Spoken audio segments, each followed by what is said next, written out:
Sa pagkilala at pag-unawa sa kultura at kasaysayan ng isang bansa, mahalagang aspeto ang pag-aaral ng mga katutubong kwento at literatura. Ngayon, tatalakayin natin ang isang mahalagang anyo ng panitikan sa kultura ng Pilipino. Ito ay ang alamat. Ano nga ba ang alamat? Ang alamat ay isang uri ng panitikan na nagsasalaysay ng mga pinagmulan ng mga bagay-bagay sa daigdig. Kadalasan, ang mga kwentong ito ay tumatalakay sa paglikha ng isang lugar, halaman, hayop o maging ng tao. Ngayon ay dumako naman tayo sa mga elemento ng alamat. Una ay ang tauhan. Ang mga tauhan ay may kadalasang kakaibang katangian tulad ng mga engkanto, Diyos-Diyosan o mga taong may pambihirang kapangyarihan. Ang kanilang pagkilos at desisyon ay nagbibigay buhay sa kwento at nagpapakita ng kultura at paniniwala ng mga sinaunang Pilipino. Pangalawa ay ang tagpuan. Ito ay ang lugar kung saan nagaganap ang mga kaganapan. Maaaring ito ay sa isang bundok, ilog, kagubatan o sa kahit isang bayan na may makasaysayang kahalagahan. Ang tagpuan ay madalas na may simbolikong kahulugan na may kinalaman sa kalikasan at kapaligiran. Pangatlo ay ang banghay. Ito naman ay ang pagkasunod-sunod ng mga kaganapan sa alamat. May simula, gitna at wakas na malinaw na naglalahad kung paano nagmula ang isang bagay o pangyayari. Pang-apat naman ay ang suliranin at tunggalian. Dito naman natin makikita ang mga problema na kinakaharap ng tauhan sa loob ng kwento. Panglima naman ay ang tema at aral. Ang alamat ay may pangkalahatang tema o mensahe na nais ipabatid. Madalas itong naglalaman ng aral tungkol sa tamang asal, pagpapahalaga sa kultura o ugnayan ng tao sa kalikasan. Ang aral na ito ay nagbibigay ng gabay sa mga tagapakinig o mambabasa. Narito naman ang mga halimbawa ng alamat. Alamat ng Pinya, alamat ng Bulkang Mayon, at alamat ng Sampaloc.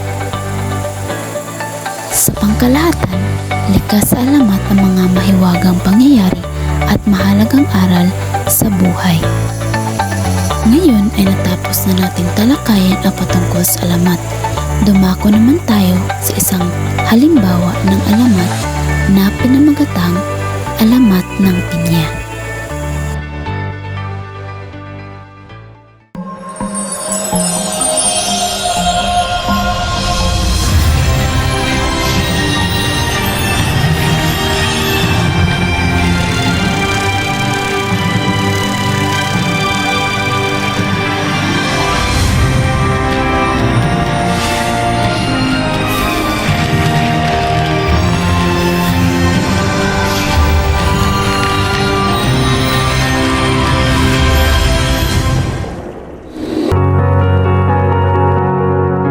Ang alamat ng Pinya.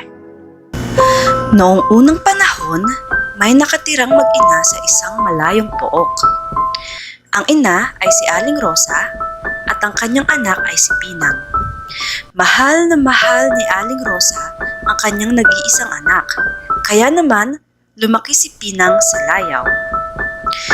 Gusto ng ina na matuto si Pinang ng mga gawaing bahay, ngunit laging kinakatwiran ni Pinang na alam na niyang gawin ang mga itinuturo ng ina, kaya't pinabayaan na lang ni Aling Rosa ang kanyang anak. Isang araw, nagkasakit si Aling Rosa. Hindi siya makabangon at makagawa ng gawaing bahay. Inutusan na lang niya si Pinang na magluto ng lugaw. Isinalang ni Pinang ang lugaw, ngunit napabayaan dahil sa kanyang kakalaro. Ang lugaw ay dumikit sa palayok at nasunog. Nagpasensya na lang si Aling Rosa. Sa katwiran niya ay napagsilbihan naman siya ng kanyang anak kahit papaano. Nagtagal ang sakit ni Aling Rosa, kaya't napilitan si Pinang na gumawa sa bahay. Isang araw, sa kanyang pagluluto, hindi niya makita ang posporo. Tinanong ni Pinang ang kanyang ina kung nasaan ito. Isang beses naman ay ang sandok ang hinahanap. Ganoon ng ganoon ang nangyayari. Maraming bagay na di makita agad at tinatanong agad sa kanyang ina. Nayamot si Aling Rosa sa kakatanong ng kanyang anak kaya't nawika nito.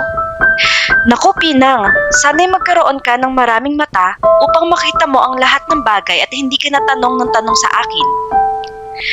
Dahil alam niyang galit na ang kanyang ina ay hindi na umimik si Pinang. Umalis na lamang siya upang hanapin ang sandok na hinahanap. Kinagabihan, wala si Pinang sa bahay. Nabahala si Aling Rosa.